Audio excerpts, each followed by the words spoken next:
Hello, beautiful friends. This is me, Angelica Christie, and this is your 11 o'clock inspirational and informational 10-minute live stream. So how is everybody? Hi, Audrey. So how is everybody doing? I know it's tough. And I think the longer we are locked away, the tougher it gets, unless you are really creative and create your own joy and entertainment. Hi, Alessandra and Jeffrey. Hi, guys. Okay, what I wanted to do today is I wanted to give you a couple of things that I believe are really important, and they have to do with the coronavirus. So I know there is a lot of hype out there, and a lot of it makes a total sense, but other things are overemphasized and people become more and more scared and paranoid. You don't need to be paranoid and scared because, let me tell you, your immune system is still number one that protects you, and common sense. So what does common sense mean? Hi, Michelle. Common sense means we know that the virus can be transmitted if you're standing too close to somebody who is then coughing or sneezing or talking in your direction and maybe saliva is flying. Well, stay away from people as much as possible. And the other thing is that these droplets are also landing on surfaces. So here is my advice, number one, which is, I believe, the most important. Number one, we know it gets transmitted if you touch something. Hi, Tatiana. Hi, sweetheart. If you touch something and the coronavirus is on your hands now, and you touch your face, then you transmit it because it enters through your mouth, through your nose, and through your eyes. Okay, so wearing a mask is not so much protecting yourself from others, but sometimes it's good to wear it to protect yourself, from touching your face, touching yourself. So my first advice is always know where your hands are. Where are your hands? And wherever your hands go, whatever you touch, carry this Purell or whatever hand sanitizer you have, carry it with you, and then put a couple of drops in your hands and sanitize them, okay? Because sometimes we cannot wash our hands everywhere and all the time. And you know something, some of us have to go out and have to be out. And I'm guilty of that, even though my family told me, do not go into the shopping, food shopping. But for fresh things, my health is important. I do have to go. Hi, Tonette. I have to go every week or so in the food store. And I do take gloves with me. I don't have a mask, but I stay away from people. But what I do is when I touch whatever I put in the cart with the gloves that I wear. And when I take it home, I then take off the gloves, and then I have to touch the items, the food that I brought home. But I sanitize the surface where the food goes, and I saturate a cloth with disinfectant, and I just wipe every piece. Just wipe it down. It's very easy. And the fruits and vegetables I put into the sink with some soapy water and scrub them. Okay, so once you have, wiped down everything you bought and put it away, it's safe, all right? And the other thing is, don't touch your face.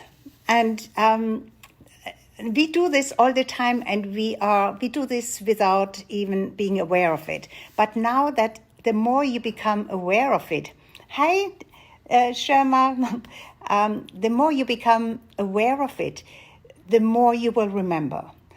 That's just how it goes. Whatever you tell yourself to become aware of, and then you forget, you said, I need to become more aware of it, you will remember better and better and better. So, and if you think you touched your face or whatever and your hands were not clean, not only immediately clean your hands, but also clean your face. okay? Clean your face as well. It takes some time to be in the presence of the virus to actually be infected. So, I mean, know where your hands are. Don't touch your face. Don't be too close to other people.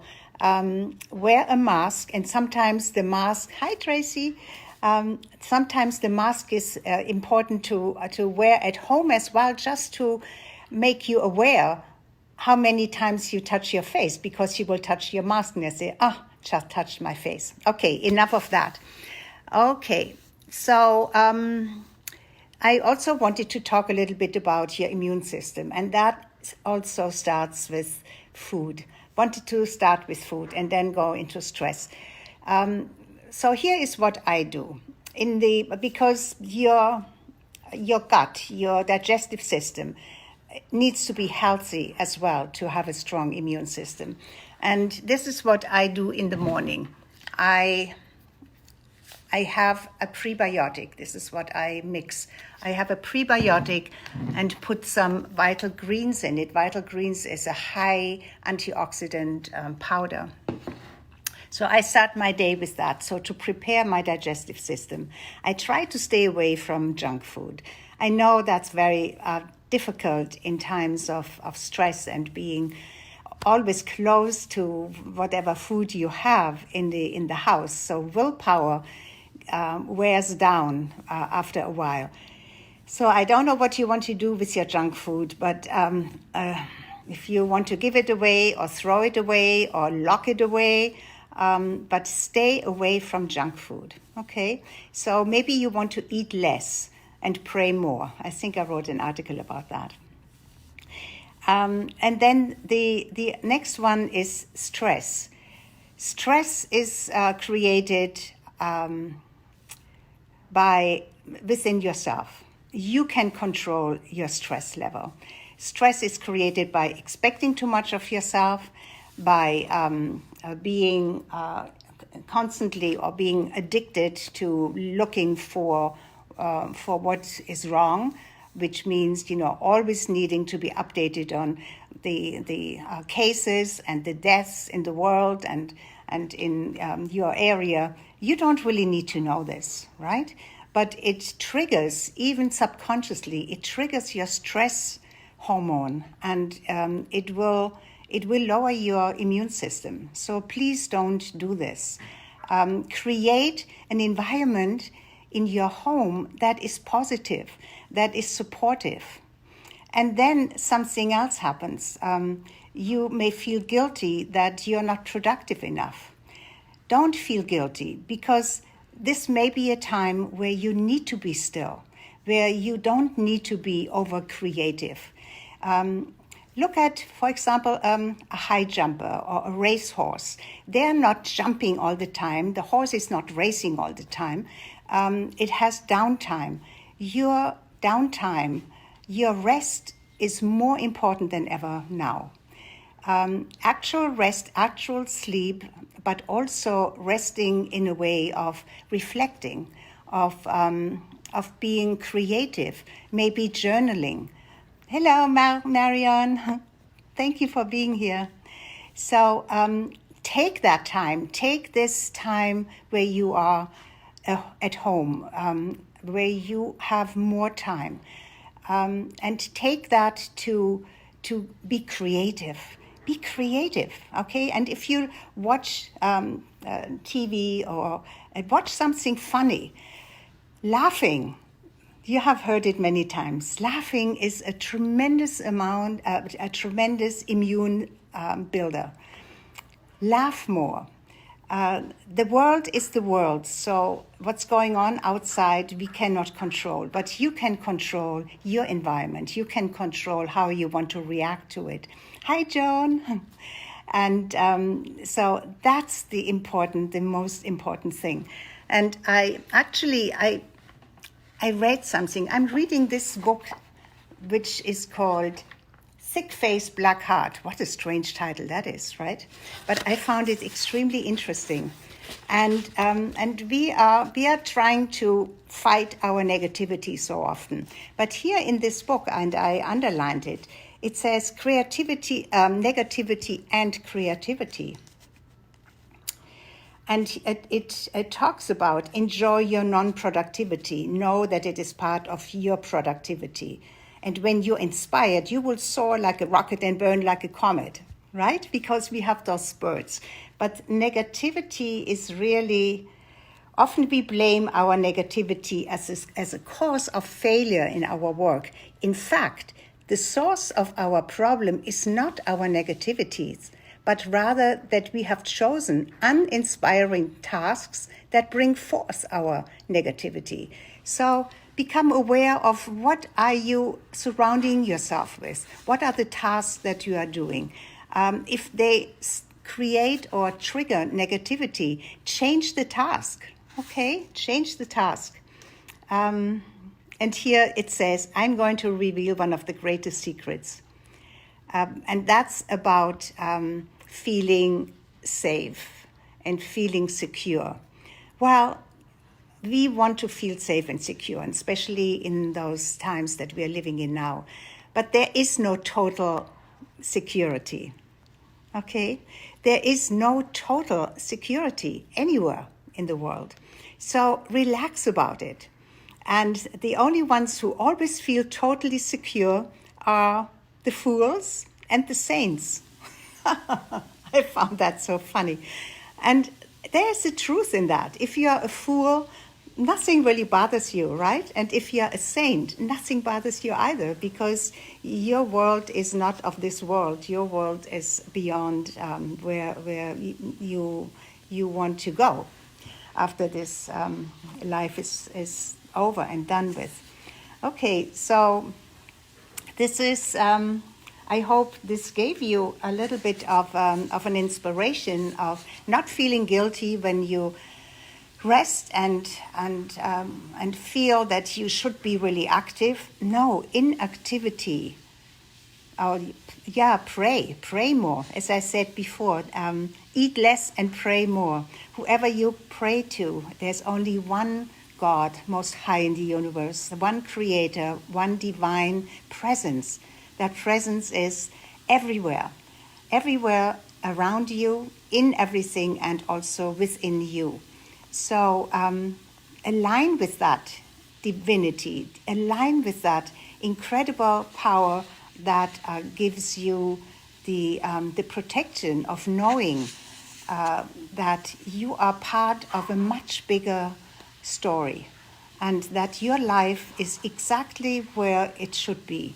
You are exactly where you're supposed to be, and having that experience.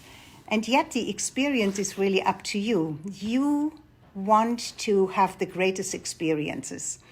And the more aware you become of your surrounding and how you react to it, and how you can change what you don't like within you, not on the outside, it's within you, then you have a tremendous amount of control and power over your feelings, which are then going to be more positive, which then create a stronger immune system, which then create a higher frequency within you, which attracts better things to you that are also at a higher frequency, because like attracts like. I know there's probably a lot of stuff I'm talking about here, but in the end, what I wanted to tell you today is your negativity could be creative. If you believe that you have too much negativity, change what triggers that negativity. And if you want to actually use your negativity, if you think you're eating too much, then use that negativity and maybe get involved in writing about food, or change it into doing something creative with that negativity. Or if you love to watch too many movies, maybe become involved in that environment or in that industry. afterwards. Find a way, because it tells you something. Where we believe we are too lazy because we have an addiction to something, that tells you that you are attracted to that. So rather than always fighting it, create something with it. Okay? So that's really what I wanted to tell you. And then about keeping yourself healthy with what you eat and the supplements you take. And since you're probably more inside than outside in the sun right now, make sure that you take enough vitamin D3. That's also a way to keep your immune system up. And because we are creatures of, we should live outside. But since we have built houses for ourselves, we have cut ourselves off from the healing properties of the sun. So we need to supplement with vitamin D3. Okay, that's it for today. Thank you for watching. Tomorrow I will share something more on a deeper level with you, because I have been thinking, and my own stillness and creativity has brought me to a remembering of that this changing time is something that I have not only anticipated, but I have been prepared for. I have been prepared for decades. Our world doesn't look like we used to see it and have it just a couple of months ago, and it will never look the same again. There is a big paradigm shift that is happening, and that has been almost catapulted into existence through the corona, through the pandemic, the worldwide. Yes, this pandemic is worldwide, so nobody has not been affected in it. So it has triggered it as a necessity of thinking differently. And it has created an opportunity to create a better world. Something that we all have been waiting for a long time anyway, right? So think about it in this way of how do I prepare myself for a new world of more cooperation, of more justice, of more collaboration and community. I will talk a little bit more about this tomorrow. So for today, stay well, be happy, wrap your arms around yourself, love yourself, sing, dance, do anything that uplifts you, because we need you to be well, and your emotional and mental state is a strong part of it. Thank you. Blessings to all of you. Until tomorrow. Bye-bye.